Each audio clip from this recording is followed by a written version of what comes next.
Brilliant. Thanks so much, Ruth, and welcome everybody. Thanks so much for joining us on this very warm day to hear about gender and the digital good. Our speakers today are Danielle Kelly, a lecturer at the University of the West of Scotland. Her project for the Digital Good Network was What Are They Thinking? Developing a protocol to measure meta perspectives in online environments. And Arathy SB, who's a Digital Good Network PhD researcher at the University of Sheffield. Her project is Menstrual Tracking App Users in India, a study of bodies beyond binaries. And we'll hear about both of those today. Carlos Camara, who led the project Can Digital Goods Be Neutral? Evaluating OpenStreetMap's equity through participatory data visualization, is boycotting today's event. Here's a statement from him about why he's undertaking the boycott. So Carlos has sent us this. I'd like to apologise for my last minute absence in this talk due to the issues this might pose to other speakers and the Digital Good Network team. I'd have loved to have joined today to share some insights from our research and to speak to learn about gender, inclusion, feminism and care and why these topics matter, particularly in digital goods. Last week, the University of Sheffield announced the latest in more than 45 restructures since the Vice-Chancellor descended his job.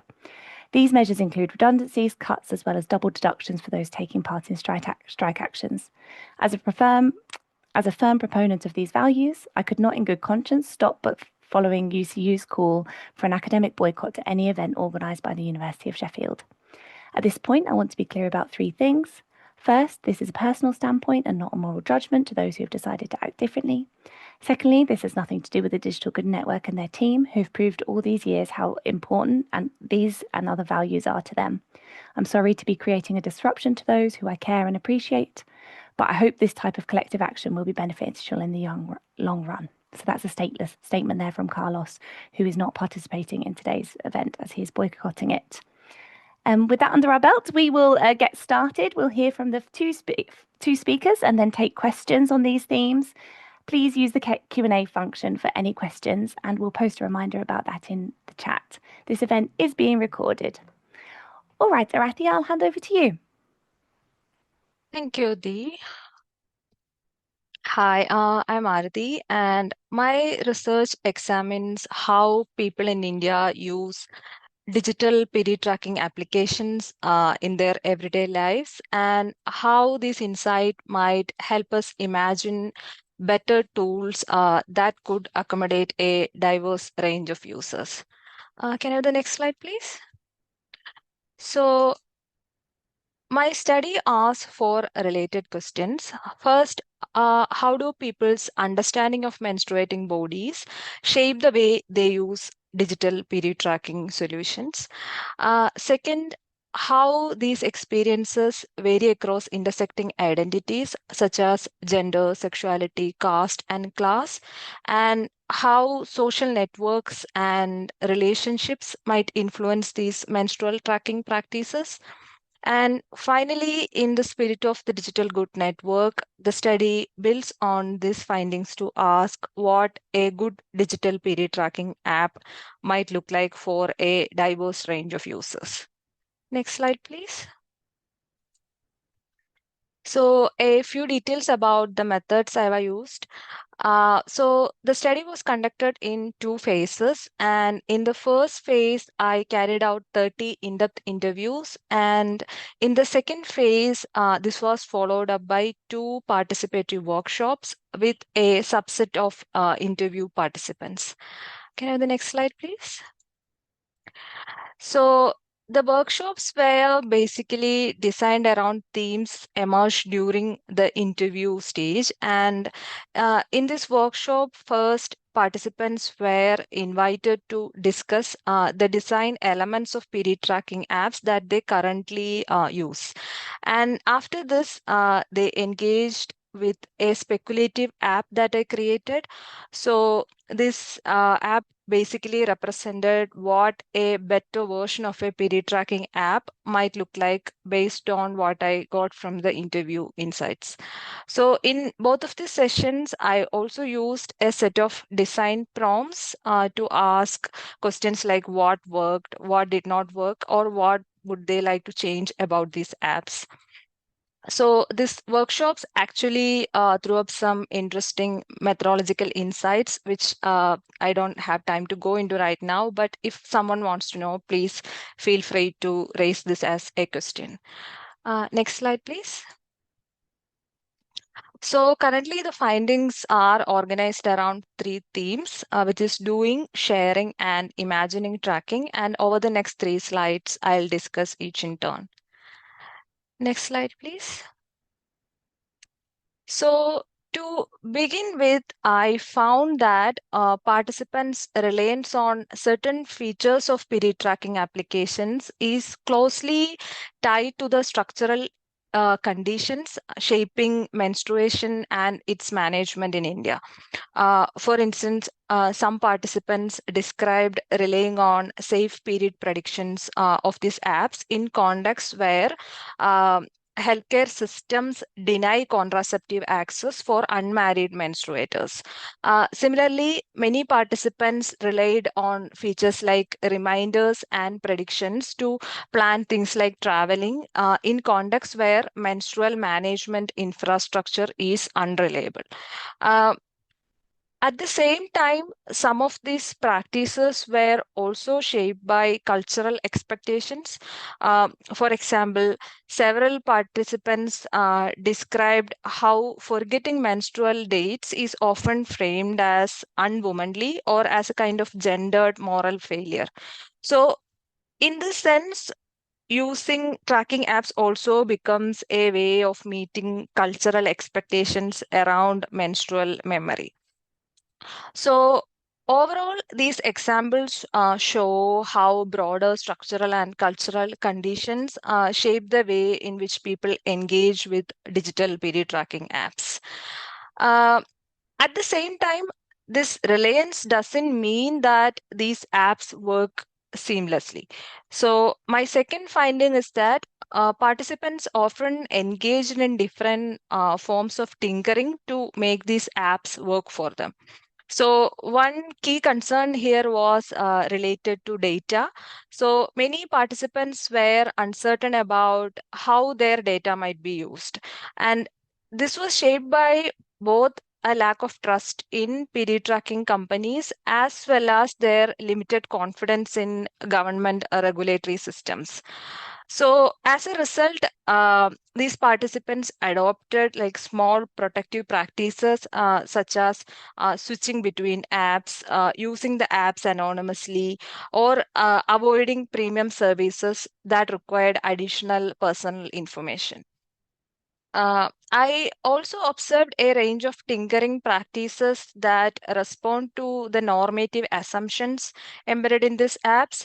For example, there was this one participant who shared an experience where she kept receiving pregnancy notifications from the app while she was waiting for a procedure to terminate a pregnancy.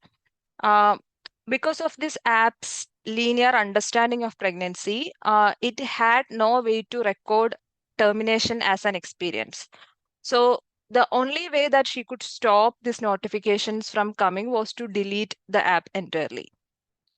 So together, such examples show some of the ways in which users actively adapt and repurpose or negotiate these tools to make them workable in their everyday lives. Next slide, please. So, my second chapter focuses on how menstrual data is shared in and around these apps. So, in many period tracking applications, sharing features are designed with the assumption that data is shared exclusively within heterosexual monogamous relationships. But my participants described a much wider range of sharing practices. For instance, they shared data with their friends, roommates, family members, and sometimes even colleagues. So, in these contexts, menstrual data was often used to mobilize care, organize work, or plan life events. So, to enable this kind of sharing, participants often had to rely on various workarounds, like sharing screenshots or repurposing the built-in partner tracking feature to share data with people other than romantic partners. So, together, these practices show that menstrual data sharing extend far beyond the narrow relationship assumptions embedded in many period tracking applications. Uh, at the same time, participants also emphasize the need for discretion while using these apps. So many described situations where their use of period tracking apps had to be partially or fully concealed due to familial or societal surveillance. So this was particularly important for queer participants who had not disclosed their identity to their families, as these apps could contain information about their sexuality. So, in these cases, participants developed a range of practices to use these apps more discreetly, like using third-party vault applications to hide the apps, turning off notifications, or temporarily deleting the apps while visiting family members. Next slide, please. So, what is a good digital period tracker? As I mentioned earlier, my third theme explores some of the ways in which good might be imagined in digital period tracking applications. Given the limited time, I won't go into too much details here, but broadly, these speculations correspond to four key pain points participants identified in existing apps, along with their ideas about how these tools might be designed differently. So, broadly, participants imagine more flexible ways of sharing data, features that move beyond this narrow focus on fertility, resources that respond to situated healthcare needs, and designs that are more inclusive and discrete, considering different socio-cultural contexts. So, overall, these speculations offer some directions for how period tracking technologies might be designed differently to better reflect the diverse realities of those who use them. So, yeah, thank you for listening. Thank you, Dee.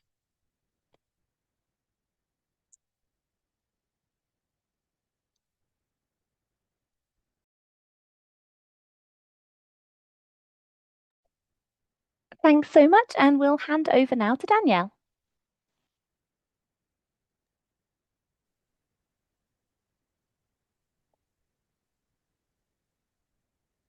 We can't hear you, Danielle.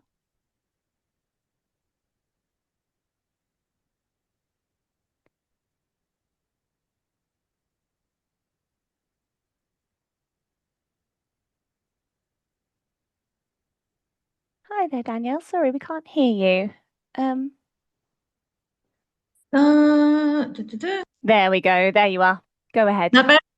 Yes. I seem to, I don't know what's happened there, to be honest. It decided it didn't want to talk to me. So, thank you very much, folks, for coming on today. I do very much appreciate it. I'm going to be talking through our project entitled What Are They Thinking? Developing a Protocol to Measure Meta Perspectives in Online Environments. Don't think I have control, D. There you go.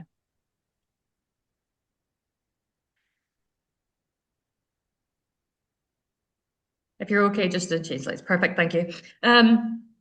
So no doubt we are aware of the online abuse that is very, very prevalent at the moment, with about 62% of internet users actually experiencing it. And that's just what has been reported. What we find is that abuse is often reflective of the prejudicial beliefs that we see in the real world. And so often minority groups are targeted more significantly than their outgroup or majority counterparts. And so this is especially harmful for females, as they tend to be disproportionately affected in this area. And one of the things that we wanted to look at was this idea of intergroup contact as a method of reducing prejudice. And intergroup contact means coming into contact between in-groups and out-groups to help improve what's known as felt understanding and understanding of that out-group's position. The problem is with that is that you need to create contact, and that can be difficult to implement on scale, especially when we're looking at something like the internet. And so our aim was to present a method of encouraging this felt understanding without the need for instigating cooperation between the groups in a physical sense. Next slide. Thank you. And so we had three main aims in this project, and I'm going to try and address all three studies in this time frame. So it will be a bit of a whistle-stop tour, but if you do have any questions, please feel free to ask. But the three main aims here were, first of all, to determine what's known as the meta-perceptions held by females, so how females think males think about them, in terms of gaming and social media.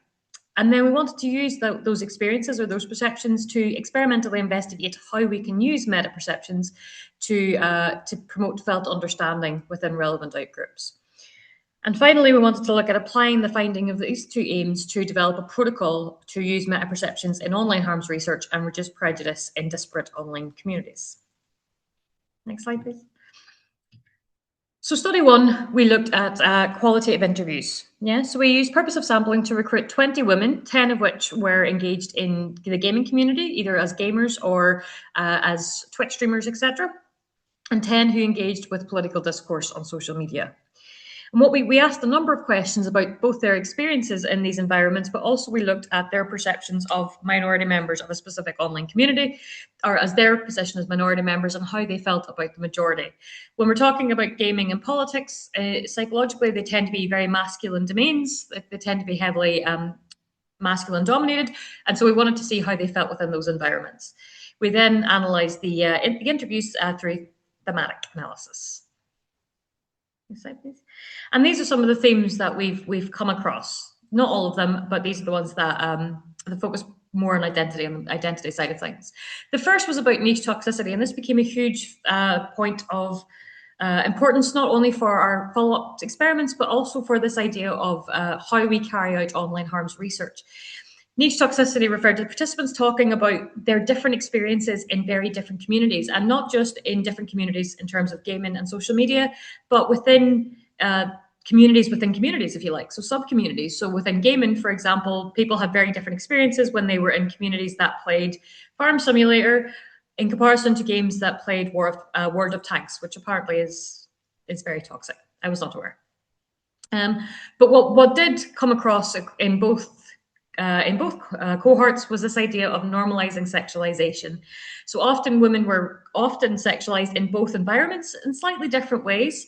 Often it was a stereotypical perception of a gamer girl in the gaming environment, whereas often sexual comments were used as a method to reduce competence for the participants in the social media classes.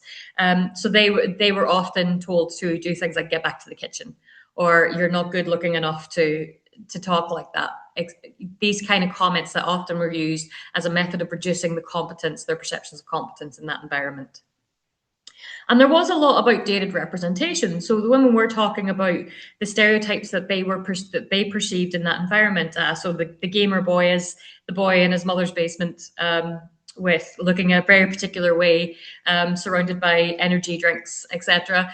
And those who engage in political discourse as sort of more older men with very, very significant views.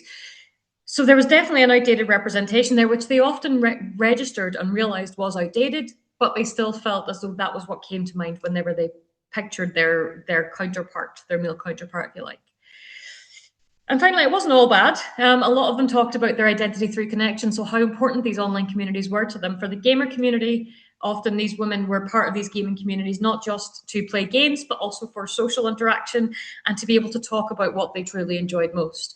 The same with the social media categories, or the social media participants. They often talked about the same thing, about the fact that that was a huge part of their identity, and they had built good friends, good communities through engaging with that discourse online.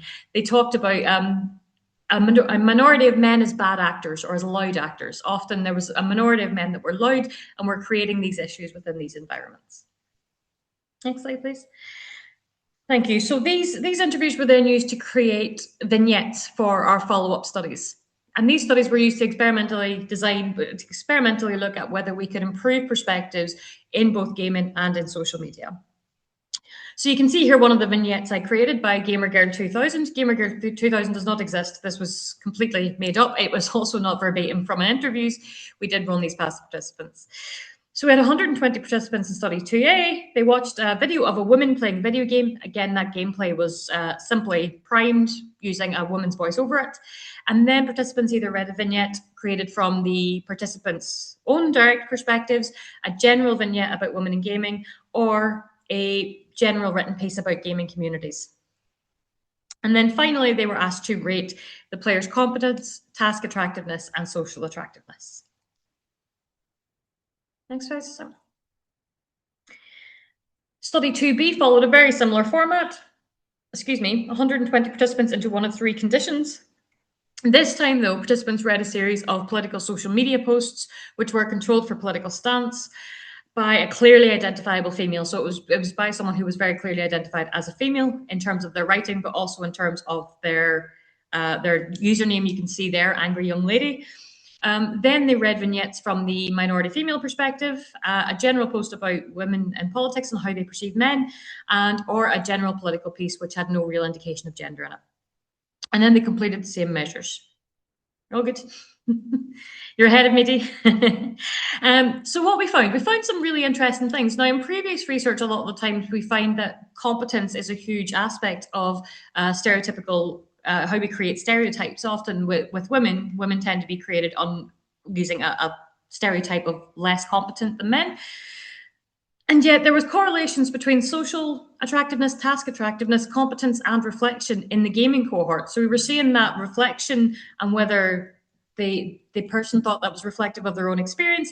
We saw that linked with all of the measures that we had.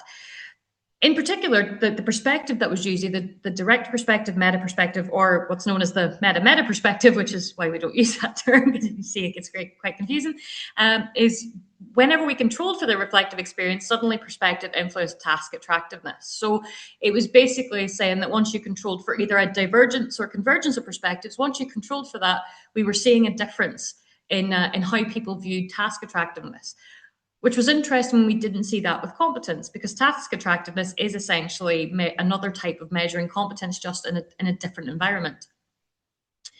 The other thing is when we controlled for a preferred mode of play, as in looking to play with others versus looking to play on your own versus no real preference. When we controlled for that, suddenly competence was the only one really influenced by perspective, which was interesting. And again, providing support for this idea that we can't really look at these online domains in the same way. We find quite different findings in the social media condition, in that actually reflection didn't directly influence task, social attractiveness, or competence, which is kind of what we expected to see. So again, there was a real difference there. But we did find that task attractiveness, social attractiveness, and competence were all affected by perspective when we controlled for reflective experience again. So two very different findings from two very different cohorts, but generally providing support for this idea that looking at how perspectives either converge or diverge when you reflect on that experience and how you see it in comparison to your in-group or your out-group can really tell you a lot about how you perceive someone on the other side. Next slide, please. Thank you. So what we found from study 1 is that women experience harassment in different ways. And this is something that we often talk about, and often we focus on one area or another, but actually that is very dependent on context. And that context can tell you a lot about the harassment that is being experienced. We need to have a look at the possible further cues as well, because although we were seeing links with task attractiveness and competence, although these measures are very, very similar, we're seeing very, very different outputs depending on whether someone is in a gaming environment, which could have been down to the task itself in terms of watching someone play versus reading some tasks, in comparison with overall competence, which is often what we use to measure stereotype development. And the interest in the preferred modes of play again showed that it's not just about context, but also about how someone enters that environment itself. So preferred modes of play, looking at whether you like to play online, whether you like to play by yourself, whether you like to play linearly, or whether you have no preference, can actually tell us a lot again about how you perceive people in that environment and community, which can be strongly linked to your identity. If you're someone who plays a lot online a lot of the time, that sort of sense of community might be very important to you. And I think the most important one is that the most important discussion point that we've made is that the online domain is not homogenous. We cannot assume that every person is going to have the same experience in an online community. We often talk about online as just online, but actually we need to start breaking that down much further so we can start making some very, very clear actions towards developing reduced prejudice. Next slide, please. And the last slide, finally. So in terms of developing a protocol, we had initially decided minority outgroups, but what we've actually figured out is it's not just enough to develop them for in-group and out-group bias, but also needs to look at the context as well. And so what we're trying to do now is figure out how we can implement both changes in context and different minority groups within this protocol.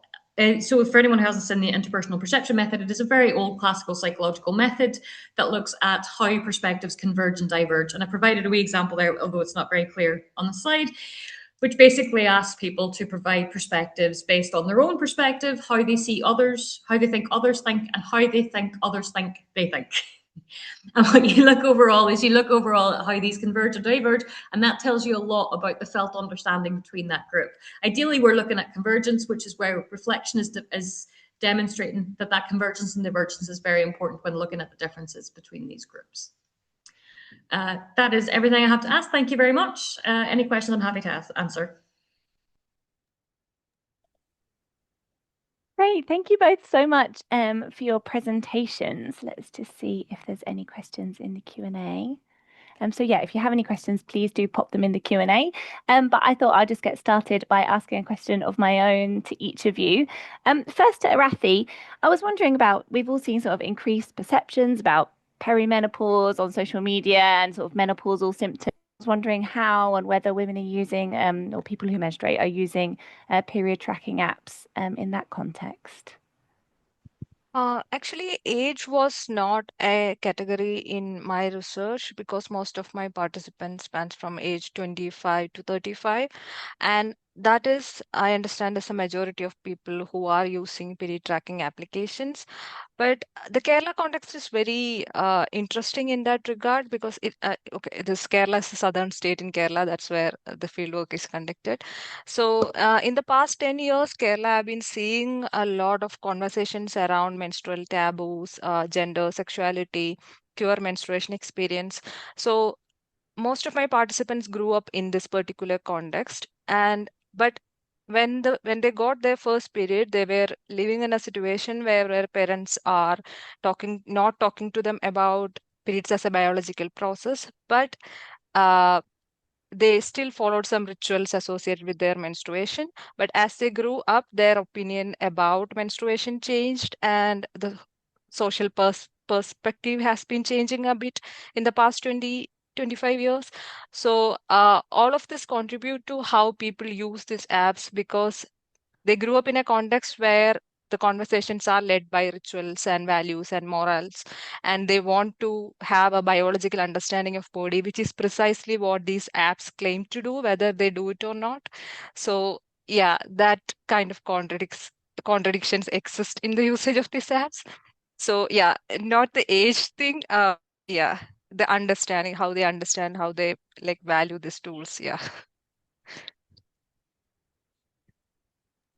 Thanks so much, Arathy. That's really interesting. And Danielle, I was wondering if there was anything about your study that sort of really surprised you that was different to what you were expecting setting out doing it. To be honest, a lot of it was surprising, but in a really interesting way. I think one of the arguments I'd previously made was was about the use of sort of our physical classical sort of theories and how they apply in online environments, and actually the links that we're seeing with task attractiveness, which is much more specifically behavioral in comparison to more general statements about sexism and competence, suggests that maybe we should be looking at how we're developing measures of competence in online environments if we're trying to measure stereotype development, which I think is really, really interesting. The conversations I learned, the conversations and discussions I had with the interviews were eye-opening at the best of times, in some of the most interesting ways. But a lot of it was, I was quite surprised at the extent to which women were experiencing sexism in these environments. I had a participant tell me, she told me, as soon as they hear a girl's voice on the chat, I'm booted. I don't need to play. She says, I haven't played yet. I'm automatically booted. And some stuff that I don't think is necessarily appropriate for me to repeat on recording. But yeah, there was a lot about the extent and the depth of sexism and misogyny in these types of environments that was very, very surprising to me. Although I was aware it existed, I don't think I was truly aware of the full extent. Yeah. That's really interesting. Thank you. And we've got a question here for Arathy. And what was a key insight that stood out to you about what people want self-tracking apps to have? And I would add to that actually, I think you've done some work with non-binary people as well. Is that right? Is there Yeah. sort of any reflections you wanted to add about that? Yeah. Actually, the apps are quite gendered, and this is not the one thing that surprised me is the extent of data sharing that happens from these apps. So the apps doesn't necessarily support data to be shared outside heterosexual romantic partners. Most of the apps, Clue does, but most of the apps doesn't. But most of my participants used apps like Flow. But participants like found workarounds like sending screenshots, using shared calendars, etc. And they wanted to have options to share with friends, queer co-living partners, queer communities. So in India, there is a wider trend of queer communities living together because of ostracization from families and that kind of stuff. But in this queer spaces, it becomes a relational material, this menstrual tracking data. They share this data with each other to just warn others that, okay, I'm going through this stuff. And people wanted to have that kind of community experience within this. And yeah, that is the extent of sharing that they wanted through the app was one thing that surprised me. And I think, yeah, I think that's it. Yeah. Thanks, I can't Arathy. And think did of you want to anything talk else. a bit Yeah. about the non-binary participants in your Yeah. study? So actually, the thing is that most of the issues that came out with regard to app was about surveillance within the family systems. So the apps doesn't allow users to mark their gender or sexuality, but there could be traces of it if someone is sharing with a partner. So when it comes to, I had two non-binary participants. So what they said that strike me that the app kind of doesn't understand us or doesn't allow to mark us our identity. But at the same time, this is kind of helpful because if someone is taking our phone and looking at it, especially they are under constant familial surveillance, their families check their phone very frequently. So if they look at the app, they wouldn't understand anything about our identity. So this kind of like invisibility kind of shields us from the hyper visible surveillance things that is going on. So yeah, that was like rest of the things like it is very gendered, it's very floral, it's very pink. It use very gendered language. All of these experiences are there. But yeah, people are finding workarounds and they tinker with these tools to make it work for them somehow. Sounds like a very interesting tension. Thank you. And there's a question here from Harry. What are the specific issues regarding usage accessibility of menstruating app usage, especially across the urban, rural, and semi-urban divide, with the continuous deepening of digital and infrastructural divides in India? Thank you, Hari. Uh, Actually, I conducted my fieldwork in Kerala, and in Kerala, the urban-rural internet divide is not very prominent. So Kerala is one of the states which has a state-sponsored internet access project like the K-phone. So when it comes to internet access, this is not a very significant issue. But when it comes to so that is about internet accessibility. But when it comes to other kind of accessibility, the app has like significant issues because it doesn't consider uh, like visually impaired users or neurodivergent users, this bright pink colors is not only gendered, but it's also visually straining for many users. And it doesn't offer a dark mode. Most of this app doesn't offer a dark mode. So there was like few visually impaired users who had to put their phone on dark mode, even when somehow the app doesn't support dark mode. So they just occasionally use the app. They couldn't use most of the features. So these are the basic accessibility requirement. But when it comes to internet accessibility, this doesn't come as a significant issue among my participants because of this Kerala context of not having an urban rural internet divide, significant one. Thank you. Thank And you. another question here from Kim. What was the key insight that stood out to you? Oh, sorry, that was the other. Why did participants write on the app screens rather than draw the features they wanted to include? Did you have a reflection on that? Sorry, can you repeat the question? I can't see the questions. Yeah, in your activity, why did participants write on the app screens for the period tracking apps rather than draw the features that they wanted to include? Okay. So this idea of co-participatory workshops, participatory speculation was completely new to my participants. So I kind of did it in a very low key setting. So I didn't ask too much from my participants in the beginning. So there were some few questions like what would you want to change, what they want to change. And asked them to whether they want to draw or like cross out stuff or anything, it is fine. But the thing is that what I didn't consider is the cultural aspect or cultural approach towards a written sheet of paper. So in India, there is a common, I don't know if this is significant outside Kerala, but there is a common perspective of being very respective of written material. So when I see the material in the first session, which they interacted with the existing apps, they were very angry. They were crossing out stuff and they were like marking and drawing. But when it comes to the second session, which is an app that I made and printed out, so people were saying that, okay, we feel very bad about destroying this thing because you kind of like work so much to produce this material, and they were being very respectful of it, keeping boundaries, like writing on margins and stuff. So yeah, in the first session there are a few images or like sarcastic remarks or something, but in the second session I still captured what they meant because there were audio recordings, but in the in the visual material they were very respective and distant from the stuff. So yeah. That's so interesting. The cultural differences. That's Yeah. really cool to observe. Okay then. Well, it doesn't look like we have any more questions. So we'll probably pull ourselves to a close early.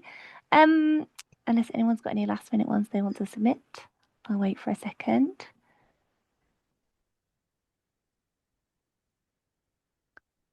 Right. In which case, yeah, I think we'll draw ourselves to a close early. Thanks everyone for joining us on this very hot day. Thank you so much to Arathy and to Danielle for your presentations and for sharing more about your research.